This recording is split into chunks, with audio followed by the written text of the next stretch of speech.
الصلاة والسلام على رسول الله. أهلا وسهلا بكم. الجنسيات المعفاة من بصمة الترحيل وشروط الإعفاء من بصمة الترحيل.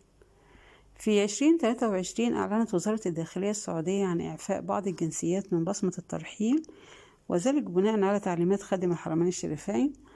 وتشمل الجنسيات المعفاة من بصمة الترحيل الجنسية اليمنية والسورية والعراقية الصومالية الأثيوبية. 5 جنسيات دول معفاة من بصمة الترحيل. وجاء قرار الإعفاء من بصمة الترحيل بهدف تخفيف العبء عن هذه الجنسيات ولتسهيل عودتهم إلى المملكة مرة أخرى. لكن طبعا الإعفاء له شروط. شروط الإعفاء من بصمة الترحيل للجنسية اليمنية أن يكون الوافد يحمل إقامة سارية المفعول في المملكة. الشرط الثاني أن يكون الوافد قد خرج من المملكة بطريقة نظامية. الشرط الثالث أن يكون الوافد قد سجل خروجه من المملكة لدى السلطات المختصة.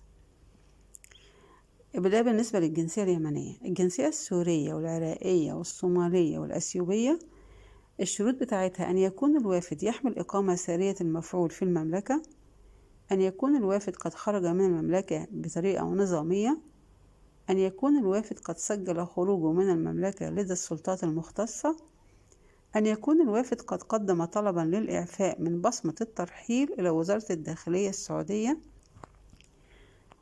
طيب هنا دلوقتي عايزين ده كل الشروط دي بالنسبة للجنسيات اللي احنا قلنا عليها. طيب تعالوا نشوف معنى شروط الإعفاء. يعني إيه معنى الإقامة سارية المفعول؟ يجب أن يكون الوافد يحمل إقامة سارية المفعول في المملكة، وذلك عند تقديمه طلب الإعفاء من بصمة الترحيل. وقت ما يكون عايز يعمل الإعفاء من بصمة الترحيل يكون إقامته سارية. معنى الخروج بطريقة نظامية أن يكون الوافد قد خرج من المملكة بطريقة نظامية، وذلك عند تقديمه طلب الإعفاء من بصمة الترحيل.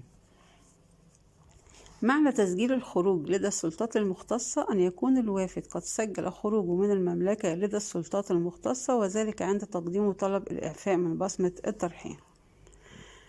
تقديم طلب الإعفاء إلى وزارة الداخلية السعودية أن يقدم الوافد طلبا للإعفاء من بصمة الترحيل إلى وزارة الداخلية السعودية، وذلك من خلال أحد فروع الوزارة أو عبر موقع وزارة الداخلية الإلكتروني. يبقى دي بالنسبة لي الجنسيات المعفاة من بصمة الترحيل، أو لو جالها ترحيل إيه الإجراءات اللي تكون بتعملها، وإيه هي الشروط علشان ما تترحلش. وإلى اللقاء في فيديو قادم. السلام عليكم ورحمة الله وبركاته.